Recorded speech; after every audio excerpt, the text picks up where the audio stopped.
It was my first year working at the CIA as an analyst.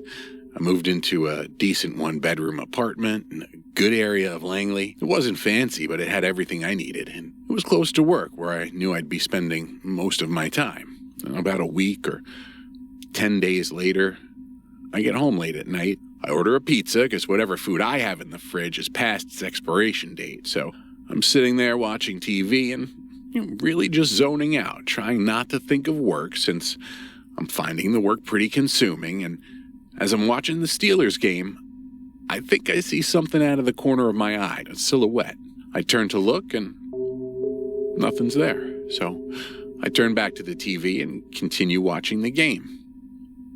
A few minutes later, I see something in my peripheral vision again. This time, it's to the right of the couch.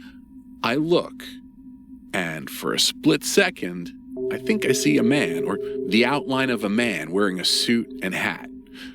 The whole figure is dark, like a film negative. And the moment I'm processing what I'm seeing, the figure is gone. So what did I do? What probably any new analyst sleeping 4 to 5 hours a night would do. I went to bed. After that, even though I couldn't admit it to myself, I think I knew something was up, but I'm working some really long hours, so when I'm home, I'm usually heading to bed or sleeping. So, I don't know, maybe like 3 or 4 months go by. It's early morning and I'm sleeping. I hear my name. Keith. I jolt awake knowing someone said my name. I sit up and look out my bedroom window towards my front door. If someone from the office was at the door, I'd see them through that window. No one was there. I turn, and standing about 2 feet from the foot of my bed is this man. He's wearing a 1950s style trench coat and hat, and not only can I see through him, he's flickering like he's on an old TV. "Leave," he says, in his eyes. His eyes look really stern. Then he's gone.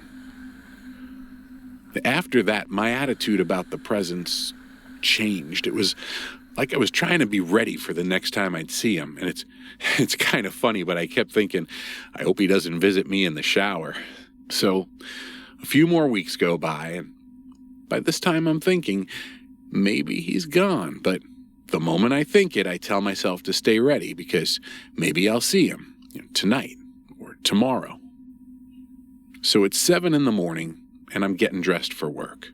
I slide my closet door open and see 2 massive black holes for eyes looking back at me. And well, I screamed. That scared me so much I thought my heart was going to thump out of my chest. What I saw was my charcoal suit turned to face me, and propped on the bars the hangers go on, it is this old World War II gas mask I'd gotten from an old mentor of mine. Anyway, the suit and mask were arranged to look like a man, and even at the bottom of the trouser legs, a pair of my shoes were facing forward. Just as I'm registering what I'm seeing is real, right next to my ear, I hear a voice tell me, "Leave."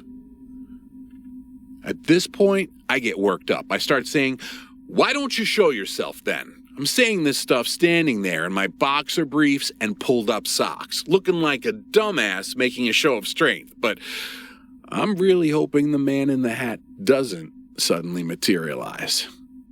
And what do you think I do then? Yep. I reach for another suit, get dressed, and go to work. I also start asking around about other rentals in the area, thinking there's no way the situation at the apartment is getting any better. In the days that follow, I even go to look at a couple of places, but even though I fall asleep thinking about the man in the hat and wake up in the mornings leery to open my eyes, I'm really just focused on my work. It's a Friday night, and I'm having a party for one. I'm cooking up a $20 T-bone and celebrating with a beer, or more like 3 beers. Earlier that day, I'd gotten my first review, and it was really good. They said some of the observations I'd made were on point and potentially beneficial. So yeah, I was basically on cloud 9. It's times like that when you kind of wish you could tell someone. So anyways, I've got my T-bone sizzling in the pan, and just as I go to see if it's ready to turn over, boom! This knife lands inches from my head. It's lodged into the cabinet door directly above the stove. This wasn't some small knife, it was a cleaver, and it was lodged inches into the wood. I'd had it then. "You win, I shouted, not caring who heard me. I put on a jacket and sat on my stoop to eat my steak. By about midnight, I was fine to drive, so I checked into a motel, figuring doing that was better than winding up with a cleaver in the back of my skull. I drive back the following morning, and just as I was turning onto the street, I see what was once my apartment is now a charred mass of blackness. I park my car and walk up to see the damage. My apartment, and only my apartment, were burned in the blaze. The cause? Faulty wiring. A few days later, I met up with the landlady to pick up my mail, and I finally got around to asking her about the man in the hat. And she told me that there had been a man fitting the description I'd given her. She hadn't been a landlady back then, but a girl who lived across the street. She remembered he'd gone on assignment one year and never returned.